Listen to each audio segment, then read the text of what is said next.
Okay, we're going to be talking about the very last new thing in our stoichiometry unit today. So, we want to get started so we can get finished with this stuff already.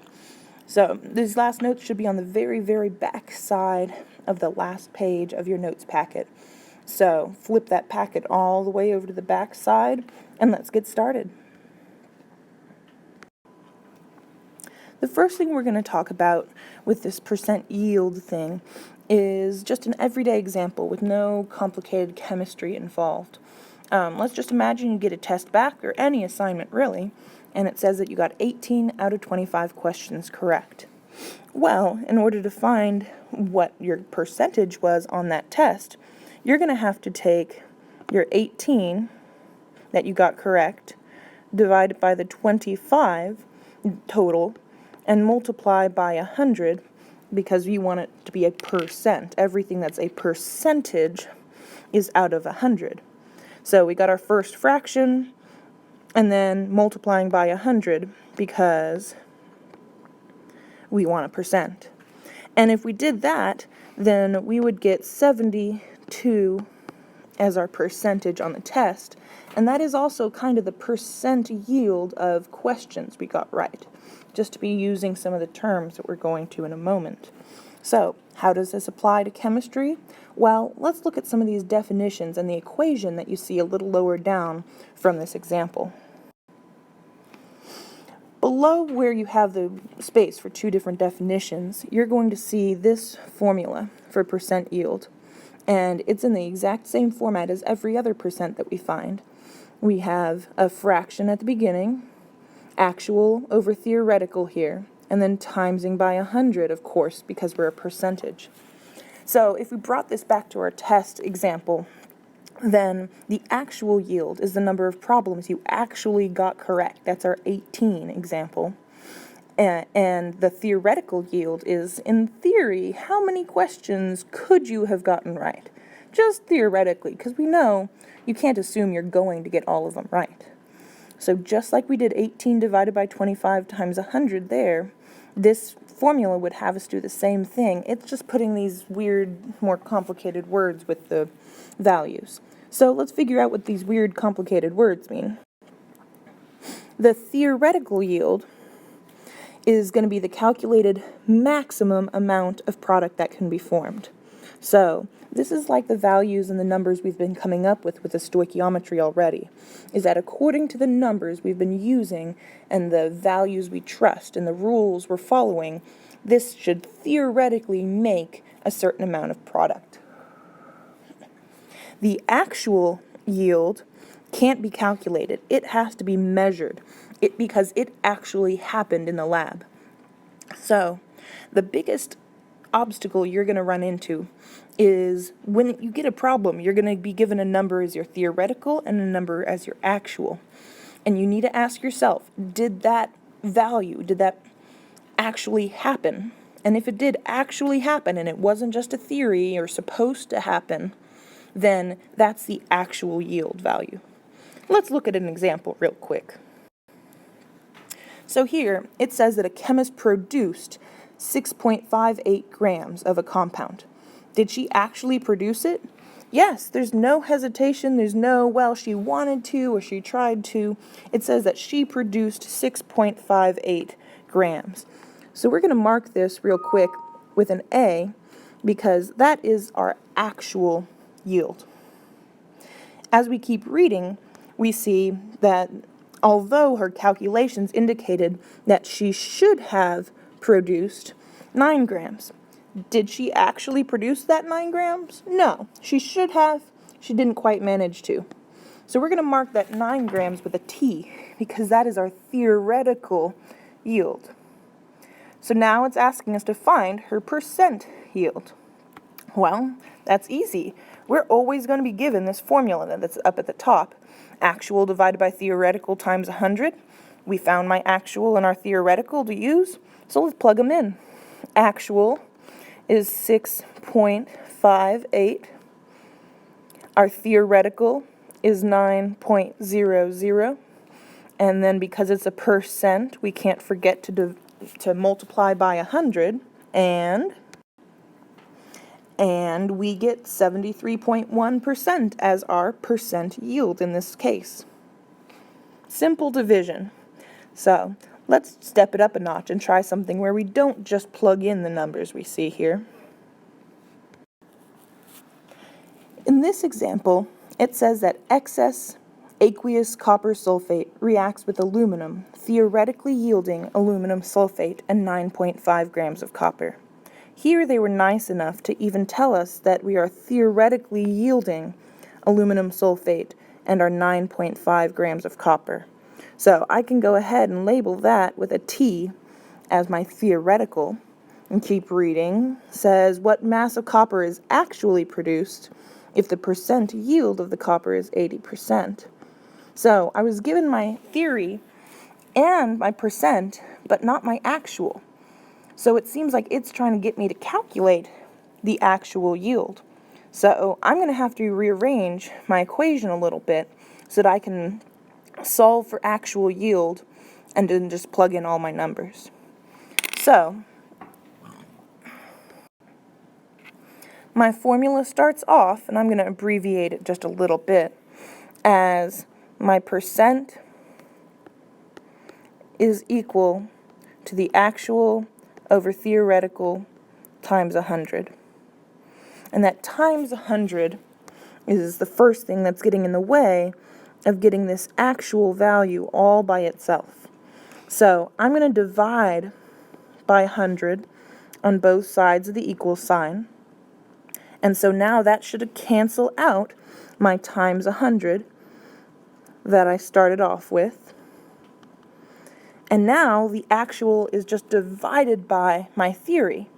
So the opposite of dividing by my theory is going to be multiplying by theory. So I'm going to take my theory, multiply it by my percent, and divide it by 100 in order to find out what my actual value for this reaction is. And if we rearrange this a little bit and plug in our numbers, then we should see that our theoretical is 9.5. We'll multiply that by the 80% that we've got and divide it by 100. And this is equal to 7.6. Now remember, we always have to have units, and when we're not doing the 5-step method, we don't have that first step to tell us what all our units should be. So let's go back to the question, and it's telling us to find what mass of copper is actually produced. Well, we found the actual, and this is reminding us that the units are going to be in grams of copper. So my final answer is 7.6 grams of copper was actually produced if I know that I have 9.5 grams theoretically and I only managed 80% yield.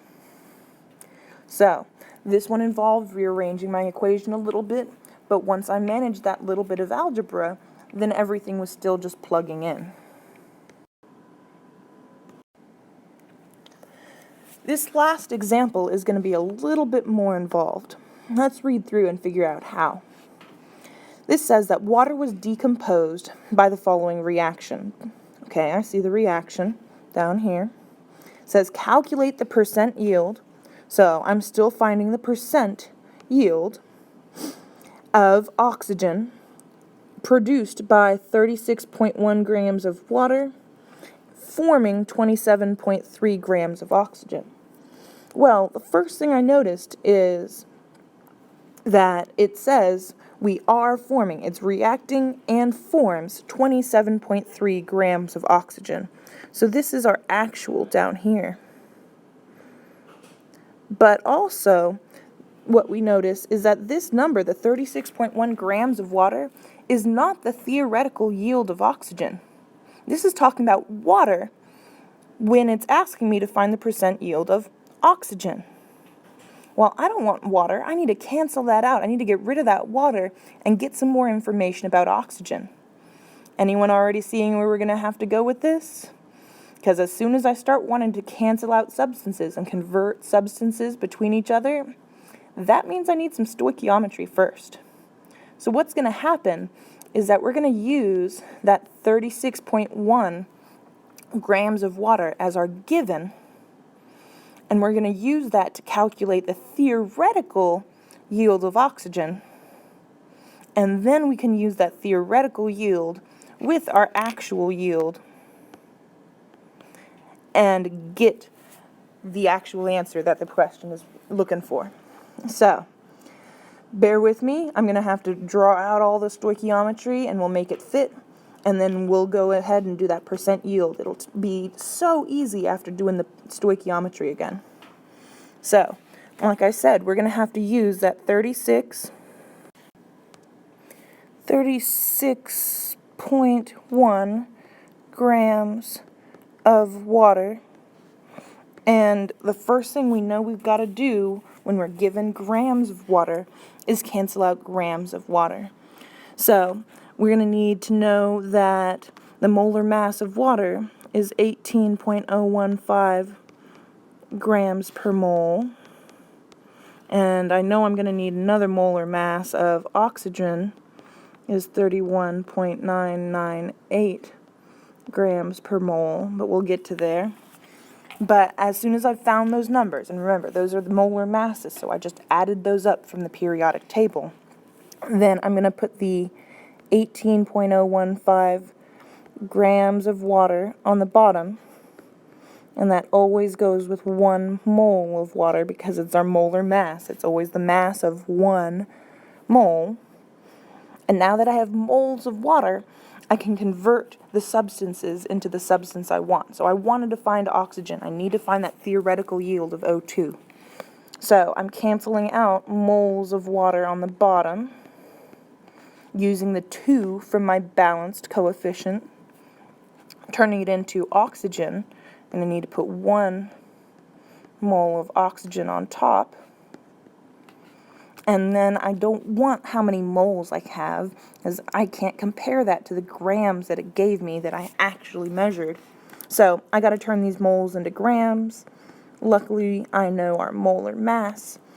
So it takes 1 mole of O2 is going to weigh 31.998 grams of O2.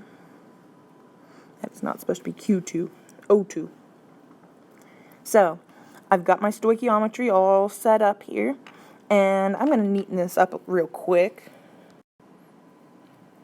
Much better, isn't it? Looks beautiful. Now we can all read it and see how it looks when it's all set up, even though we might have walked through this a little bit slower. So my theoretical yield from that stoichiometry is going to end up being 32.06, and that is my theory. We had found my actual earlier to be 27.3, and so then we just plug into that percent yield formula, and we get 27.3 divided by 32.06, multiply by 100 because it's a percent, and I get my final answer as 85.2%. I know after stoichiometry, sometimes it's hard to remember our units on this percent yield, but the great thing about percent yield is it'll always be percent. So just don't forget that percent sign and go back and check the other 2 problems. Make sure you added units on the end of all of those numbers. So these are all the examples that we're going to work. You have some little work to do in your practice packet to practice this percent yield concept. And most of those practice problems are going to be like this third type, because guess what? Your CBA that you're going to be taking as a quiz in the next day or 2, that's going to have a question just like this one on there, where you have to do a little bit of stoich first and then do a percent yield. But the good news is, on our test, meaning the test grade you're going to be taking on Thursday, then you will be only required to work problems like the first 2. So you're going to see all types, but it's going to be split up depending on what kind of assessment you're looking at.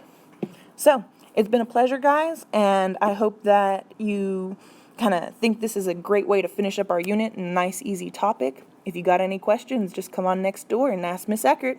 I'll be here for you. Have a good day. Bye.